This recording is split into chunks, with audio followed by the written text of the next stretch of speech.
दोस्तों welcome to my YouTube channel. और polity घटना चक्र की क्लास चल रही थी पार्लियामेंट से रिलेटेड। तो सारा मतलब पार्लियामेंट चैप्टर कंप्लीट हो गया है वैसे तो पूरा। लोकसभा राज्यसभा हमने सब कंप्लीट कर लिया है उसके अंदर। बस ये लास्ट पार्ट रह रहा है पार्लियामेंट 4। इसके अंदर जो एक्ट आए हुए हैं इम्पोर्टेंट एक्ट हैं जिनसे बार बार क्वेश्चंस बनते हैं एग्जाम के अंदर, वो हम सारे फटाफट रिवीजन करेंगे, ठीक है। और मैं सोच रही थी कि सुप्रीम कोर्ट वाला चैप्टर डिस्कस कर लें अब इस बार, लेकिन फिर भी ये बीच में रह गया ना तो रह ही जाएगा, इसलिए सबसे पहले हम इसको ही कंप्लीट करेंगे पार्लियामेंट को ही, और तभी हम सुप्रीम कोर्ट का चैप्टर डिस्कस करेंगे, ठीक है।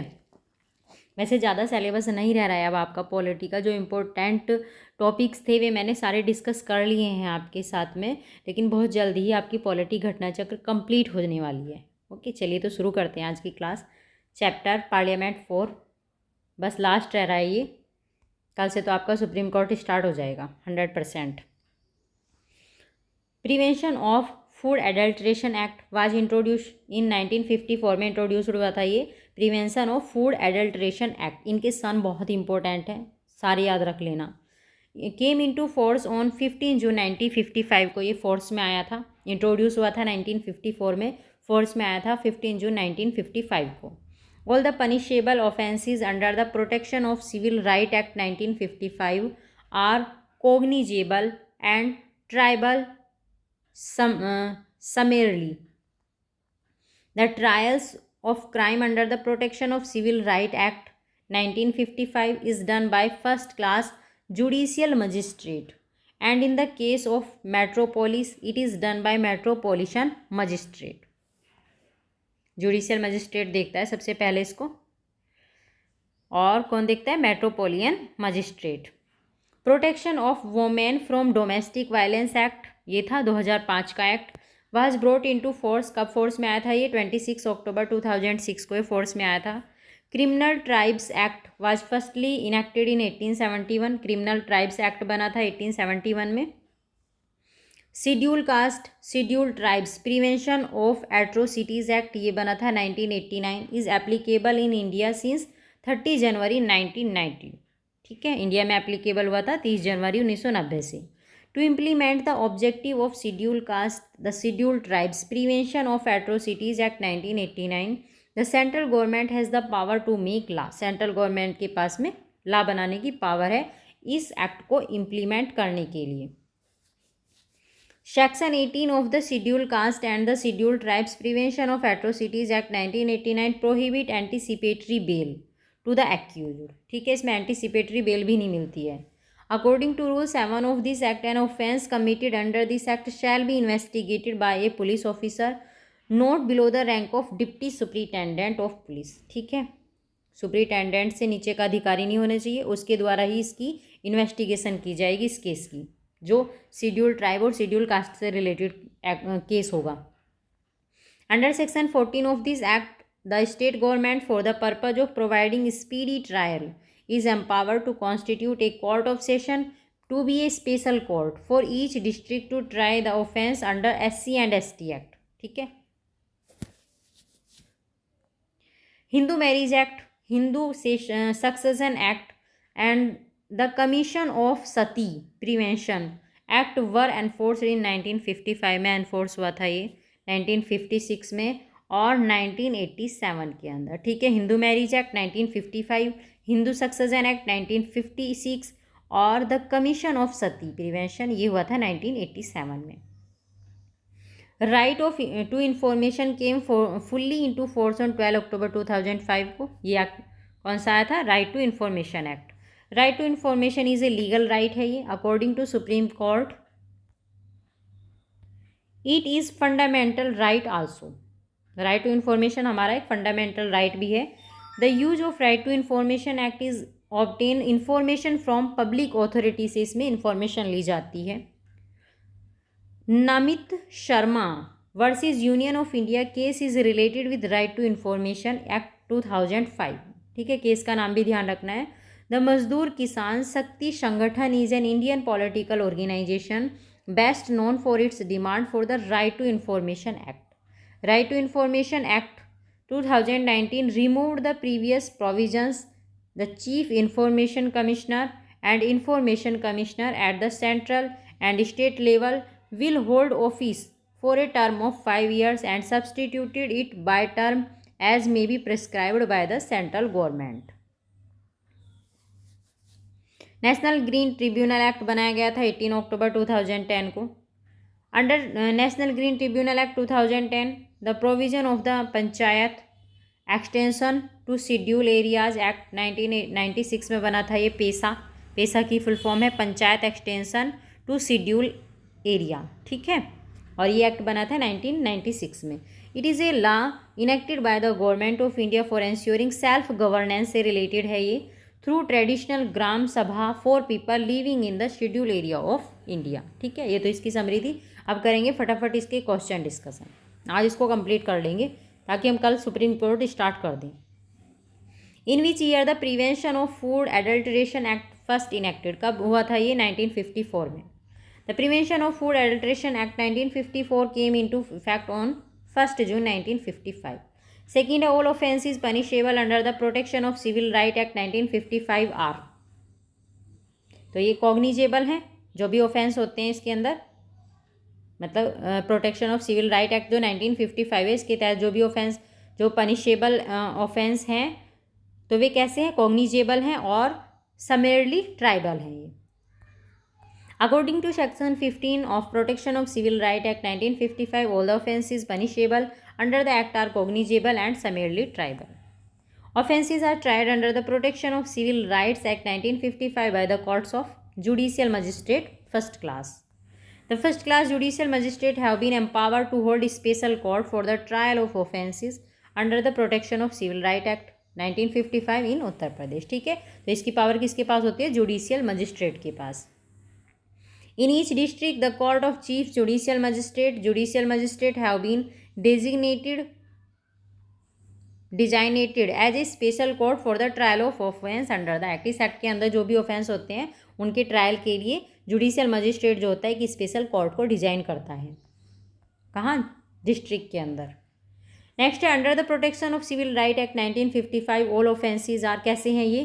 कॉग्निजेबल हैं, बेलिएबल हैं, कंपाउंडेबल हैं या punishment and imprisonment and fine both. कैसे हैं? क्या हो सकता है इनके अंदर?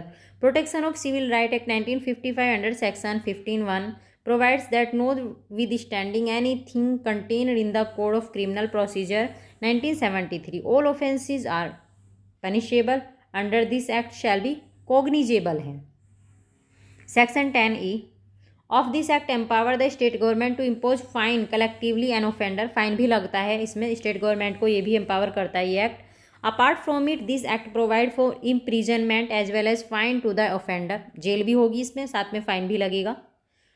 दस option both A and D are correct. Through MPPSC had mentioned option C as the correct answer in this provisional answer key. In its revised answer key bonus mark was given to all. ठीक है, तो इसमें दोनों ही correct हैं. ए भी correct है इसका क्योंकि इसके अंदर जो अपराध किए जाते हैं तो वे कैसे हैं? कॉग्निजेबल भी हैं और ये पनिशमेंट भी मिलता है इसमें और जेल भी हो सकती है और फाइन भी लग सकता है. ठीक है.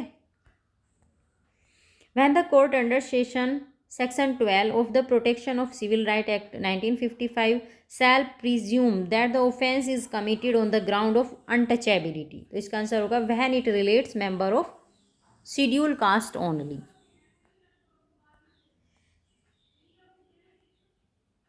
Section 12 presumption by courts in certain cases where any act constituting an offence under this act is committed in relation to a member of a scheduled caste, the court shall presume unless the contrary is proved that such act was committed on the ground of untouchability. The Protection of Civil Right Act 1955 extend हो जाते हैं whole of India में. The Protection of Civil Right Act 1955 prescribed punishment for the preaching and practice of untouchability. ठीक है, तो इसमें punishment दिया जाता है अगर अनटचेबिलिटी की प्रैक्टिस है. Enforcement of any disability arising there from and for matters connected there with this act extend to the whole of India in accordance with the section 1(2) of this act. ठीक है. If any person refuse admission to any person to any hospital, dispensary or educational institution on the ground of untouchability, then under which section of the Protection of Civil Right Act 1955 he shall be punishable. तो कौन सी धारा लगेगी उस पर? Section 5 के अंदर उसको punishment दिया जाएगा अगर अनटचेबिलिटी के ग्राउंड पे उसने किसी को हॉस्पिटल में परमिशन नहीं मिल रही है जाने की, डिस्पेंसरी में नहीं मिल रही है, या एजुकेशनल इंस्टीट्यूट में उसको आने से मना कर दिया है। तो section 5, whoever on the ground of untouchability refuse admission to any person or to any hospital, dispensary, educational institution, if such hospital, dispensary, educational institution is established or maintained for the benefit of the general public, or any section thereof shall be punishable with imprisonment, jail भी होगी, for a term of not less than 1 month and not more than 6 months. ठीक है, and also with the fine which shall not be less than 100 rupees and not more than 500 rupees. तो punishment उसको jail भी होगी, 1 महीने से कम की नहीं हो सकती और 6 महीने से ज़्यादा की नहीं हो सकती, और फाइन भी लगेगा. Under which of the following section of the protection of civil right act 1955 offences by companies been provided. तो ये जो कंपनीज का ऑफेंसेस है वो कौन से सेक्शन में है? ये सेक्शन 14 के अंदर. Section 10, abatement of offence. A public servant who willfully neglect the investigation of any offence punishable under this act shall be deemed to have abated on an offence punishable under this act. Section 12, presumption by courts in certain cases. Where any act constituting an offence under this act is committed in relation to a member of scheduled caste, the court shall presume unless contrary is proved that such act was committed on the ground of untouchability. Section 14, offences by companies. Companies means body corporate या includes a firm or other association of individuals, and director in relation to a firm means a partner in the firm. तो इनसे related जो offence है वे section 14 में आते हैं. Section 16, act to override other laws. Save as otherwise expressly provided in this act, the provision of this act shall have effect notwithstanding anything therewith contained in any other law for the time being in force, or any customs or uses, or any instrument having effect by virtue of any such law, or any decree or order to any court of the authority. Next है the protection of civil right act extend to the whole of India. ठीक है, civil right का जो act है. According to Section 1 the Protection of Civil Right Act 1955, it extends to the whole of India. Who is the head responsible for the offence committed by the companies under the Protection of Civil Right Act 1955? तो ये इसका answer होगा director भी हो सकता है company का, manager भी और सेक्रेटरी भी, all of the above. In the case of any offences committed by companies under the Protection of Civil Right Act 1955, the person responsible for the company affair at the time of incident, whether director, manager, secretary, shall be deemed to be guilty of that offence and shall be prosecuted against the punished accordingly. All the punishable offences under the Protection of Civil Right Act 1955 are कैसे हैं? ये cognizable है और tribal है, और cognizable है और non compoundable है. तो ए एंड बी दोनों ही इसके आंसर हो गए हैं. All the punishable offences under the Protection of Civil Right Act 1955 are cognizable, triable, summarily and non compoundable. Next है which one of the following pair is not correctly match. इनमें से बताना कौन सा करेक्टली मैच नहीं है. Hindu marriage act 1955 correct है, ये हिंदू सक्सेशन एक्ट 1956 है, और 73rd constitutional amendment reservation of seats for women in the election of local bodies in urban areas. तो ये तो रॉन्ग है, तो इन्होंने पूछा है नॉट करेक्ट, तो आंसर इसका सी हो गया है. बाकी सती प्रिवेंशन एक्ट 1987, बाकी सारे करेक्ट हैं. ठीक है, Hindu marriage act 1955, Hindu succession 1956 और सती प्रिवेंशन 1987 हो गया है. और जो reservation of seat for women in the election of local bodies in urban areas was made under the 74th constitutional amendment है. ये 73rd अमेंडमेंट नहीं है इसका आंसर. ठीक है, कौन सा है ये? वोमेन, ये रिजर्वेशन से रिलेटेड है, 74th कॉन्स्टिट्यूशनल अमेंडमेंट. मैच करना है, बताना है कौन सा करेक्ट है. तो आंसर होगा इसका डी. इंडियन आर्म्स एक्ट 1878 और रॉयल टाइटल एक्ट यह था 1876 में. इंडियन हाई कोर्ट एक्ट आया था 1861 में, और इंडियन डाइवोर्स एक्ट आया था 1869 के अंदर। Indian arms act 1878, royal title act 1876, Indian high court act 1861 और Indian divorce act 1869। Consider the following statement, और बताना है कि कौन सा करेक्ट है। तो आंसर होगा इसका ए, ओनली 1 and 2 करेक्ट है। Parliament prevention of disqualification act 1959 exempt several post from the disqualification on the ground of office or profit। ठीक है। सेकेंड है the above mention act was amended 5 times। ये जो मेंशन किया गया है एक्ट, इसको 5 times 5 बार अमेंड कर दिया गया है, तो ये भी करेक्ट है। फर्स्ट भी करेक्ट है, सेकेंड भी करेक्ट है। और the term office of profit is well defined in the constitution of India. तो ये ऑफिस ऑफ प्रॉफिट जो टर्म है ये इंडिया की कॉन्स्टिट्यूशन में डिफाइन नहीं किया गया है। तो थर्ड क्या है, रॉन्ग है। आंसर हो गया इसका A. The expression office of profit has not been defined in the constitution of India और in the representation of the people act 1951। Article 102 of the constitution provides that a person shall be disqualified from being chosen a member of parliament if he hold an office of the profit। अगर वो लाभ के पद पे है तो उसको MP की जो मेंबरशिप है वो छोड़नी पड़ेगी। गवर्नमेंट ऑफ इंडिया और स्टेट, ठीक है, स्टेट में भी और गवर्नमेंट ऑफ इंडिया में। However, the parliament can declare by law that holding certain office will not lead to disqualification. The Parliament Act 1959 lists certain office of profit under central and state governments. The Parliament Prevention of Disqualification Act 1959 was amended 5 times, amend हो गया ये। So 1 and 2 क्या है, correct है, और option 3 क्या है, incorrect है। The protection of women from domestic violence act came into force on, कब फोर्स में आया था ये, तो 26 अक्टूबर 2006 को फोर्स में आया था। The protection of women and domestic violence act 2005 का एक्ट था ये, और इनेक्टेड हुआ था पार्लियामेंट के द्वारा इंडिया की to protect women from the domestic violence, और कब फोर्स में आया था, 26 अक्टूबर 2006 को। विच of the following is not a social act, बताने इनमें से कौन सा सोशल एक्ट नहीं है, तो मीस एक्ट जो है सोशल नहीं है, बाकी anti dowry act, protection of civil right act और prevention of immoral traffic act, ये सब क्या है, सोशल एक्ट है।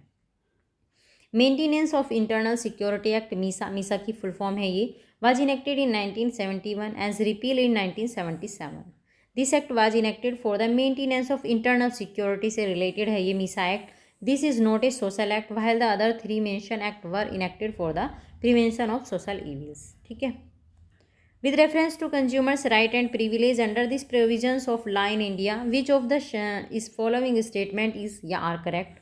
तो कौन सा करेक्ट है देखते हैं। आंसर हो गया है 1 and 3। Consumer are empowered to take samples for the food testing, तो क्या हो सकता है, जो इसके द्वारा जो कंज्यूमर्स है उसको फूड टेस्टिंग के लिए सैंपल लेने की पावर है। और in the case of death of consumer, अगर कंज्यूमर की डेथ हो जाती है, हिज या her legal heir can file a complaint in the consumer forum of his या हर बिहाफ। ठीक है, तो कोई भी उसकी बिहाफ पे कंप्लेन कर सकता है, उसका अगर कोई रिलेटिव है तो। In 1986 the government of India passed consumer protection act 1986। The protection of consumer right under this act, the consumers are empowered to take sample for food testing. A consumer can file his complaint in customer forum on any malfunction or failure of the product. He has to pay a small fee for that. In the case of death of a consumer, his या her legal heir can file a complaint in the consumer forum on his or her behalf. The Consumer Protection Act 2019, which received the President's assent on 9 August 2019, has replaced the consumer protection act 1986। ठीक है, इसको replace कर दिया गया। अब कौन सा act आ गया है, कंज्यूमर प्रोटेक्शन एक्ट 2019 बन गया है। With reference to the prohibition of benami property transaction act 1988, PBPT act, consider the following statement, इसके बारे में देखने हैं स्टेटमेंट और बताने हैं कि कौन से इसमें से करेक्ट है। तो आंसर होगा इसका बी, ओनली 2 करेक्ट है। Property held benami are liable for confiscation by the government. The Benami Transaction Act 1988 was amended through the Benami Transaction Prohibition Act 2016। ये बेनामी ट्रांजेक्शन एक्ट था 1988 का, और अब इसको अमेंड कर दिया गया है और अब ये बन गया है benami transaction amendment act 2016. There is a legal principle ignorantia juris non excusat, which means ignorance of law excuse no one. This principle holds that a person who is unaware of a law may not escape liability for violating it merely because he was not aware of its content. Statement 1 is incorrect. Statement 2 is correct. As property held benami are liable for confiscation by the government. Statement 3 is also incorrect, as the Benami Transaction Amendment Act 2016 provide for appellate mechanism.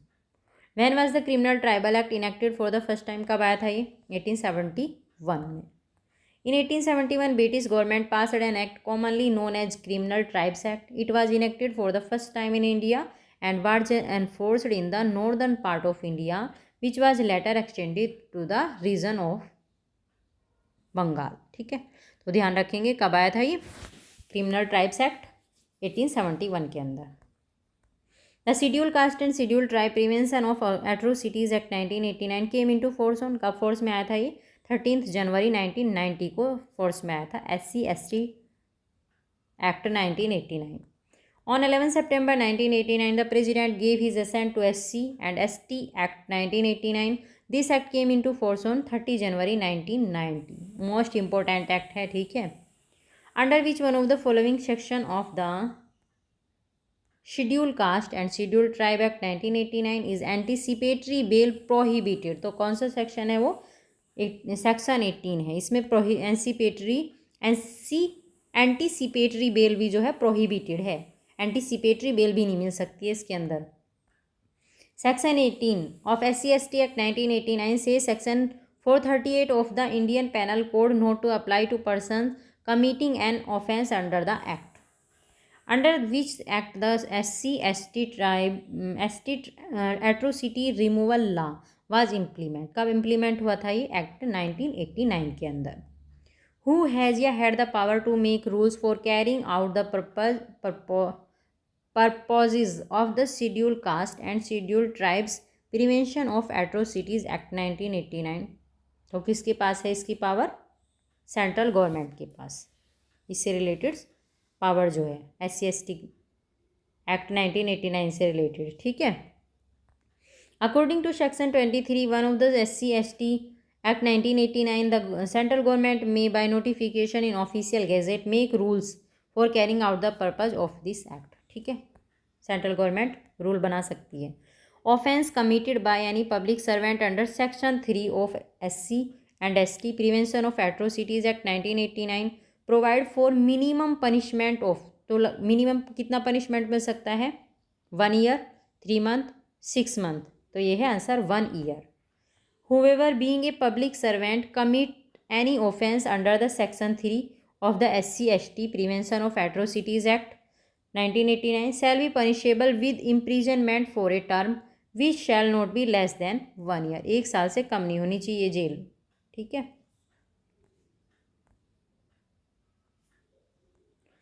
The state government can specify a court of session to be a special court to try the offences under the Scheduled Caste and Scheduled Tribes Prevention of Atrocities Act 1989 with the concurrence of the. तो बताना answer. Governor, chief justice of high court, session जज of concern district या ministry of law. तो answer हो गया chief justice of high court. Section 14 of scheduled caste and scheduled tribes prevention of atrocities act 1989 made provision for the purpose of providing A speedy trial. ठीक है. The state government shall, with the concurrence of Chief Justice of High Court, by notification in the official gazette, specify for each district a court of session to be a special court to try the offence under this act. ठीक है. इस act के अंदर offence जो होते हैं उनको जल्दी से सॉल्व करने के लिए डिस्ट्रिक्ट में एक क्या बनाया जाता है कि स्पेशल कोर्ट बनाए जाते हैं. An appeal under Scheduled Caste and Scheduled Tribes Prevention of Atrocities Act 1989 shall lie from any judgment, sentence or order to the High Court, both on fact and law. ठीक है, fact पे भी और law पे भी. An appeal under Scheduled Caste, Scheduled Tribe, Prevention or Atrocities Act 1989 shall lie from any judgment, sentence or order to High Court both on fact and laws. The Scheduled Caste and Scheduled Tribes Act is a special provision for the advancement of SC and ST which is based on which one of the following doctrines. कौन से doctrines पे base है ये? Doctrine of protective discrimination, भेदभाव से रिलेटेड है, भेदभाव नहीं होना चाहिए उनके साथ में. Scheduled Caste and Scheduled Tribes Prevention of Atrocities Act 1989 is based on doctrine of protective discrimination. ये डिस्क्रिमिनेशन से उनको प्रोटेक्ट करता है SC/ST को. This act is based on the implementation of the system under Article 15(4) of the Indian Constitution. This article prohibits the discrimination of people on the ground of religion, race, caste, sex or place of birth. ठीक है. Who is empowered for imposition and realization of a collective fine under SC and ST Act 1989. तो कौन करता है? State government. ठीक है. इससे related power दी गई है स्टेट में स्टेट गवर्नमेंट को. The power of imposition and realization of collective fine and for all other matters connected in addition to that under section 16 of SC and ST Act 1989 is vested in state government. In a prosecution for an offence under the Scheduled Caste and Scheduled Tribe 1989, the court can presume which of the following. तो abetment कर सकता है common intention और common object, all of the above. ठीक है, सारे answer हैं इसके. Court may presume abetment, common intention, common object in a prosecution for an offence under section 8 of scheduled caste and scheduled tribes act 1989. ठीक है, आज थोड़ा जल्दी में कर रहे हैं ताकि चैप्टर कंप्लीट ही हो जाए, क्योंकि कई दिन से आपका पार्लियामेंट ही चैप्टर चल रहा है. काफ़ी बड़ा चैप्टर था और कंप्लीट नहीं हो पा रहा, तो आज कोशिश करूँगी कि चैप्टर कंप्लीट ही करा दूँ. ठीक है, इसलिए थोड़ा जल्दी भी पढ़ा रही हूँ. Which of the following sections of the Scheduled Caste and Scheduled Tribes Act 1989 provides for the application of certain provisions of Indian Penal Code? तो ये है section 6. Section 6 of Scheduled Caste and Scheduled Tribe Act 1989 provide application of Section 34, Chapter 3, Chapter 4, Chapter 5, Chapter 5A, Section 149 और Chapter 23 of the Indian Penal Code.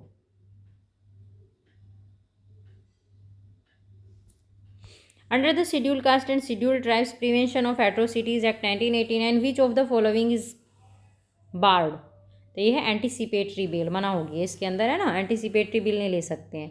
Anticipatory bail is barred under the scheduled caste and scheduled tribe act 1989. अब आप देख लो कितने questions इस act से पूछे गए हैं, कितना इंपॉर्टेंट एक्ट है ये. Under which of the following sections of the scheduled caste and scheduled tribe act 1989 is anticipatory bail prohibited? Section 18 के अंदर.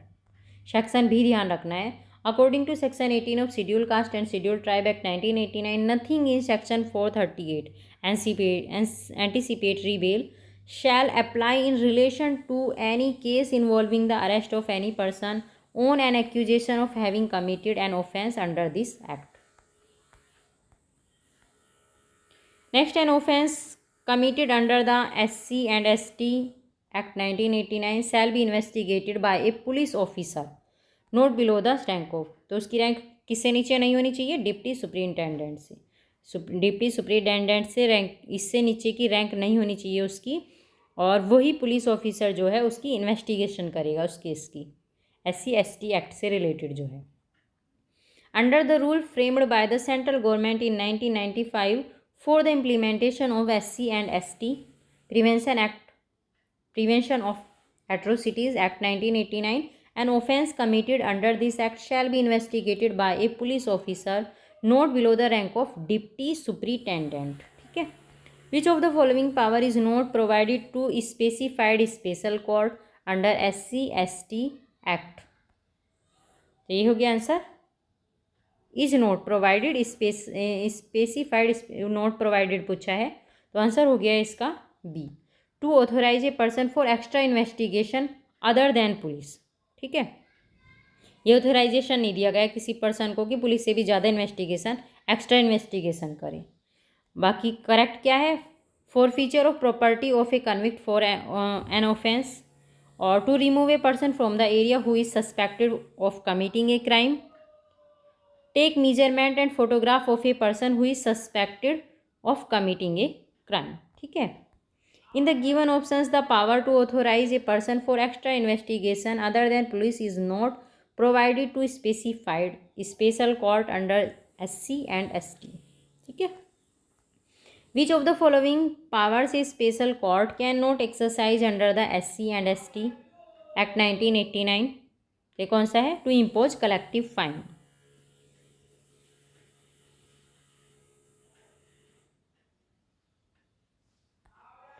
The special court can not exercise power to impose collective fines. ठीक है, ये special court की power नहीं है under the schedule caste and schedule tribes act 1989। ठीक है, फाइन इम्पोज कलेक्टिव फाइन मतलब उन पे फाइन लगाने की पावर स्पेशल कोर्ट की नहीं है। In a prosecution of an offence under the schedule caste and schedule tribes prevention of atrocities act 1989 the accused in his defence can not take the plea that. तो इसका answer हम देखेंगे detail के अंदर। ठीक है। In a prosecution for an offence under the SC and ST act 1989 the accused in his defence can take the plea that he also belong to the caste as that of the victim. ये plea तो कर सकता है वो क्या कि जो victim है, जो कि एक्यूज्ड भी उसी कास्ट का है जिस कास्ट का विक्टिम है, but he can not take a plea on the basis of the reason mention in. क्या नहीं कर सकता है वो? A and C, thus both the answer A and C of these questions are correct. According to this act, the prosecution can be pursued on the accused if he and she does not belong to SC and ST caste. ठीक है। MPPSC provides bonus mark to all candidate as it mention more than one answer in its revised answer की। तो इसका answer हो रहा है A and C हो रहा है इसका आंसर। ठीक है। A में क्या कहा गया है? The act was done exercise of the right to private defence. और सी क्या है इसका? The act accuse such is slight harm which could not be a subject of the complaint. Next, a court of session specified as a special court to try the offence under the schedule caste and schedule tribes act for the purpose of providing speedy trial, speedy trial के लिए। ठीक है। A court session has been specified as special court try the offence under section 14 of the SC and ST Act 1989 for the purpose of providing a speedy trial, ताकि उन्हें जल्दी से speedy trial दिया जा सके, मतलब जल्दी से उनकी केस की सुनवाई हो सके। Under which one of the following sections of the schedule caste and the schedule tribe rules 1995 constitution of district level vigilance and monitoring committee has been provided. तो ये सेक्शन 17 के अंदर। According to Section 17 SC and ST Act 1995, there will be constitution of district level vigilance and monitoring committee in each district by district magistrate to review the implementation of the provision of this act। ठीक है। तो committee बनाई जाएगी इस act के provisions को देखने के लिए कि इम्प्लीमेंट हो रहे हैं या नहीं हो रहे हैं। The government enacted the panchayat extension to schedule area PESA act in 1996। इसका सन भी ध्यान रखना है, इम्पोर्टेंट है। Which one following is not identified as its objective. तो बताना इसका कौन सा ऑब्जेक्टिव नहीं है। टू क्रिएट ऑटोनोमस रीजन्स, ये इसका पर्पज नहीं है, बाकी पर्पज है इसका सेल्फ गवर्नेंस प्रोवाइड करना, टू रिकॉग्नाइज ट्रेडिशनल राइट्स और to free tribal peoples from exploitation. ठीक है, ये इसके पर्पज है। The panchayat extension to scheduled areas act provides for institutions of local self-governance to recognize the traditional right of the tribals and to free them from exploitations. Option C is incorrect as the act does not have any provision for creating any autonomous regions. Right to Information Act of Parliament received the assent of the President of India on कब मिली थी? President की assent Right to Information Act को, तो ये मिली थी 15 June 2005 को। The right to information act was passed 11 May 2005 को ये पास किया गया था लोकसभा के द्वारा, और राज्यसभा के द्वारा ये 12 मई 2005 को पास हुआ था। एंड रिसीव्ड एसेंट मिली थी इसको, डॉक्टर APJ अब्दुल कलाम थे उस टाइम पे प्रेसिडेंट, 15 जून 2005 को। और फोर्स में कब आया था ये? 120 डेज़ के बाद आया था ये फोर्स में, 12 अक्टूबर 2005 को। ठीक है, तो सारी डेट ध्यान रखनी है कब क्या हुआ था। राइट टू इन्फॉर्मेशन इज कैसा राइट है ये? तो ये फंडामेंटल राइट भी है और लीगल राइट भी है, तो आंसर हो गया both A and B. Right to information act 2005 mandates timely response to a citizen's request for government information. It is a legal right. The basic object of the Right to Information Act is empower the citizens, promote transparency and accountability in the working of government, prevent corruption, and make our democracy work for the people in real sense. In May of its decision, Supreme Court mentioned that the freedom of thought and expression also include the right to information. ठीक है, ये जो thought और expression की freedom है ये भी right to information में इंक्लूड होती है। Through right to information is not clearly mention in the Indian constitution, thus correct answer is option C. ठीक है, which one of the following statement is true about right to information, बताना है। Political right है, constitutional right है और legal right है, social right है, तो ये कैसा है, एक लीगल राइट है। Which of the following terminology is या are mention in the preamble of right to information act 2005, कौन सी टर्मिनोलॉजी यूज़ की गई है इसकी प्रिम्बल में, राइट टू इन्फॉर्मेशन एक्ट 2005 की, तो कौन सी की गई है, सारी की गई है। ट्रांसपेरेंसी ऑफ इंफॉर्मेशन, इन्फॉर्मेशन की ट्रांसपेरेंसी बनी रहेगी इसके अंदर, इन्फॉर्मेशन रिवील होगी और इन्फॉर्म्ड सिटीजनरी मतलब नागरिकों को इन्फॉर्मेशन मिलेगी इसके बारे में, और paramountcy of the democratic ideal. ठीक है, इसकी पैरामाउंटेसी बनेगी। Preamble of RTI act 2005 para 1, and whereas democracy require an informed citizen and transparency of information which are usual of its functioning, and also to contain corruption and to hold governments and their instrument accountable to the government. Para second, where revelation and information in actual practice confidentially of sensitive information. Para third, and where it is necessary to harmonize these conflicting interests while preserving the paramountcy of the democratic ideal. Right to information act was pass, कब pass हुआ था ये, तो 2005 में। Consider the following statement about the right to information act 2005 and select one which has not been provided for its special exemptive, बताना है कौन सा इसमें प्रोवाइड नहीं किया गया है, तो इसका आंसर देखेंगे हम डिटेल के अंदर।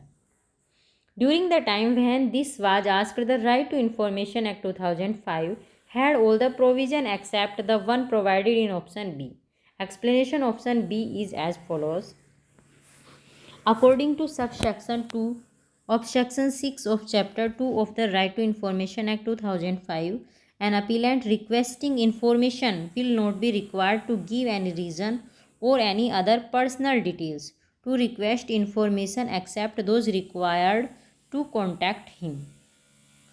It is noteworthy that under the Right to Information Amendment Act 2019, the tenure of the Central Chief Information Commission and each Information Commissioner and the State Chief Information Commissioner and each Information Commissioner have been prescribed by the central government in place of 5 terms from the date of joining. ठीक है, ये central government के द्वारा prescribe की जाएगी, जो chief information commissioner होंगे और जो अदर इंफॉर्मेशन कमिश्नर होंगे उनका टर्म। Apart from this, according to the notification issued by the president on 6 August 2019 on the recommendation of the parliament, the special status received by Jammu and Kashmir under article 370 has been abolished. ये भी abolish कर दिया है 370 की, article 370 Jammu Kashmir में लगा हुआ था ये। Hence, the Right to Information Act 2005 is in force both in the Union Territory of Jammu Kashmir and the Union Territory of Ladakh. अब ये जो Right to Information Act है ये जम्मू कश्मीर में भी और लद्दाख में भी दोनों जगह इम्प्लीमेंट है। ठीक है,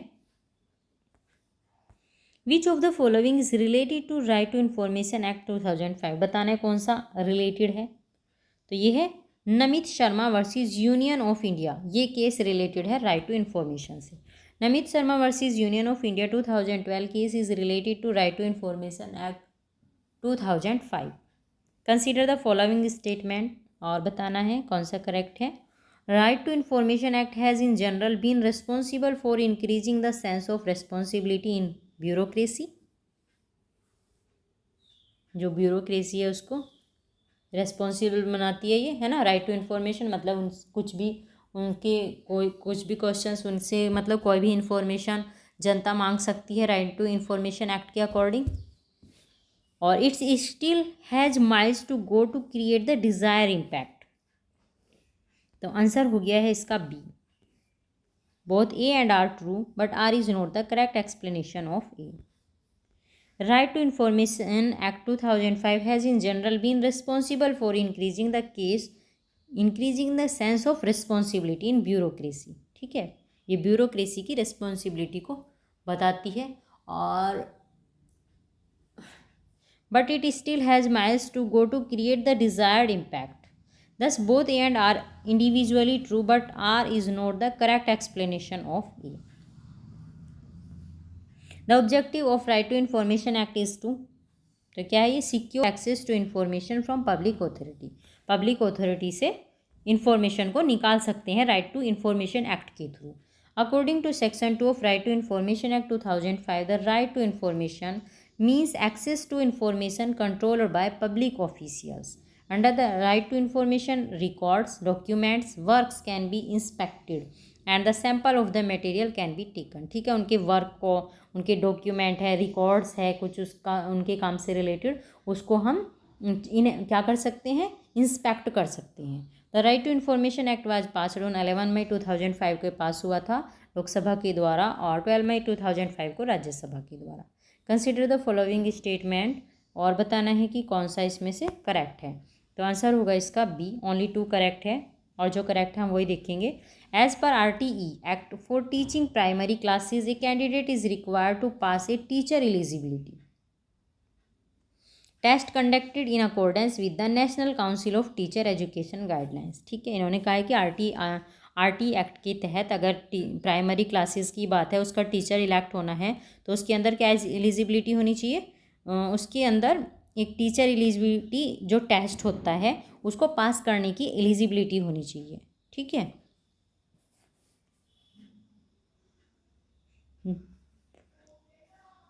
According to Section 23(1) RT Act 2009, any person possessing such minimum qualification as laid down by a academic authority, मतलब मिनिमम उसकी इतनी क्वालिफिकेशन होनी चाहिए जो अकेडमी के द्वारा उसके लिए बनाई गई है qualification.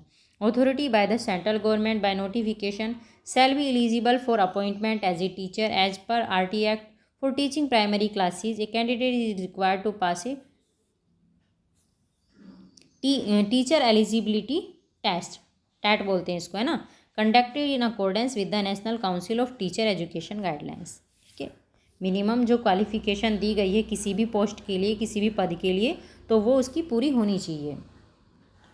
Which high court has said in its importance decision that RTI applicant should tell the reason for asking information under the right to information. तो ये है Madras high court. A division bench of Madras High Court comprising Justice N. Paul, Vasant Kumar and K. Ravichandra Babu said an applicant must disclose the object for which the information is sought and also satisfy that such object has a legal backing, a decision which may have far-reaching implications on getting information under the RTI Act, but any such obligations is not mentioned in Right to Information Act 2005.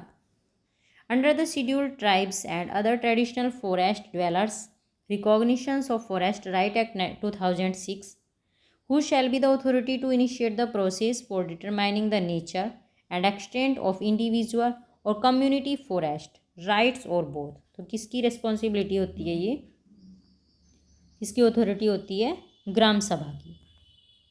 Under Section 6, Clause 1 of the Scheduled Tribes and Other Traditional Forest Dwellers Act 2006, ये Recognition of Forest Right Act है, ग्राम सभा has been given the authority to initiate the process for determining the nature and extend these rights। After that it is inquired at tehsil and district level पे ये inquire की जाती है। अब है national green tribunal act 2010 was enacted in consonance with which of the following provisions of the Constitution of India। तो बताना इसका आंसर हो गया है only 1। The right to a healthy environment constituted as a part of right to life under article 21। The National Green Tribunal Act 2010 was enacted in consonance with the right to a healthy environment, construed as a part of right to life under Article 21 of the Constitution of India. By this act, the National Green Tribunal was established on 18 अक्टूबर 2010. ठीक है, 18 अक्टूबर 2010 को NGT establish किया गया था. Within how many days an appeal can be made by an aggrieved person by decision on the NGT to the Supreme Court? तो ये है 90 days. The National Green Tribunal has been established on 18 October 2010 under the NGT Tribunal Act 2010 for effective and expeditious disposal of cases relating to environment protection and conservation of forest and any other natural resources, including enforcement of any legal right relating to environment, and giving relief and compensation for damage to person and property and for matters connected therewith or incidental thereto. It is a specialized body equipped with the necessary expertise to handle environmental dispute. ठीक है, एक specialised body है इसके अंदर, और ये जो environment से रिलेटेड डिस्प्यूट होते हैं उनको ये निपटाती है NGT. Involving multi disciplinary issues, the tribunal shall not be bound by the procedure laid down under the Code of Civil Procedure 1908 but shall be guided by the principle of natural justice. ठीक है, bound नहीं है. The tribunal has power to review its own decision. ये अपने decision को review भी कर सकती है.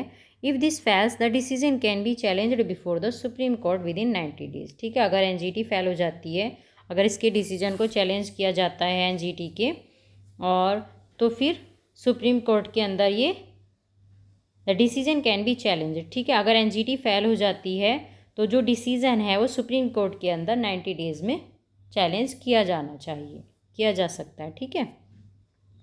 National green tribunal was established by the government of India in 2010.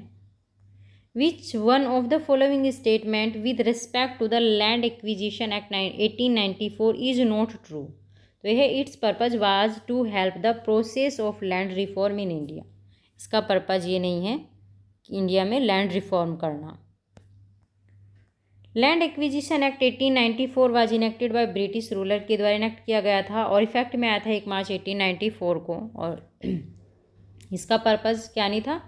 Promote the land reform process in India. ये इसका पर्पज ही नहीं था, but to make law for the acquisition of land for public institutions, organisations and companies. ये इसका purpose था. This act have been replaced by the right to fair compensation and transparency in land acquisition, rehabilitation and resettlement act 2013 में ये amend कर दिया गया था. और जो पब्लिक इंस्टीट्यूशन के लिए जो लैंड का एक्विजिशन हो रहा था, ऑर्गेनाइजेशंस के लिए, कंपनीज के लिए, तो उसके लिए इसका पर्पज़ क्या था? उसके लिए लॉ बनाना. अब है the prevention of money laundering act came into force in India during, कब आया था ये? 2005 के अंदर.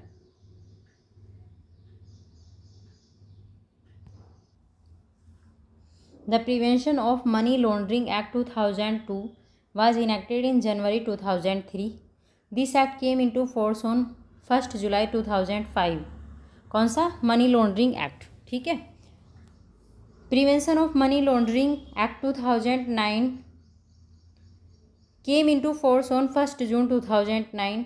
The act was further amended by the Prevention of Money Laundering Act 2012. ये अमेंड कर दिया गया था फिर, है ना, और ये का फोर्स में आया था 15 फरवरी 2016 को.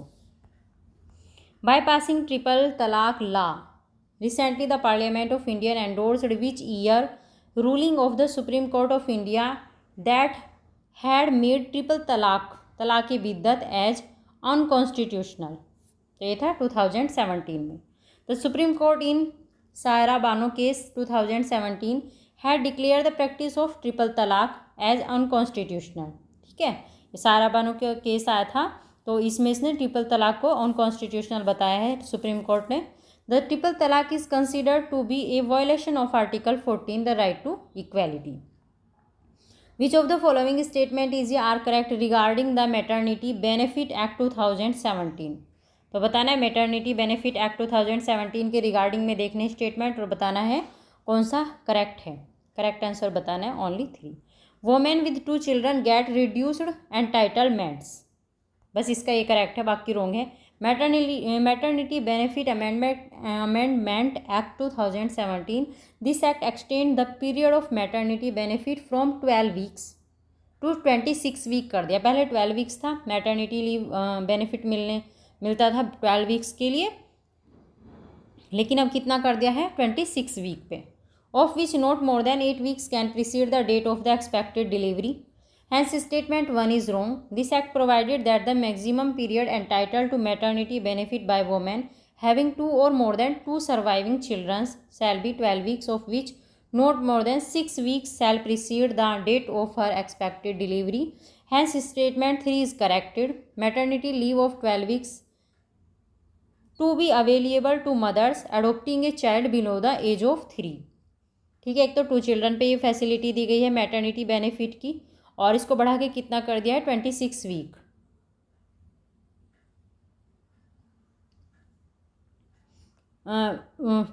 Three month from the date of adoption. Further the provision of section 11A state that the employer shall allow 4 visits a day to the creche by the women employ. Hence statement 2 is not correct. Which of the following gave legal basis to extraordinary power exercised by the government of India during the lockdown? तो इसका answer होगा answer C. क्या वे दी गई थी? एक तो disaster management act 2005 के तहत और एपिडेमिक डिजीज एक्ट 1897 के तहत लॉकडाउन के दौरान एक्स्ट्राऑर्डिनरी पावर दी गई थी।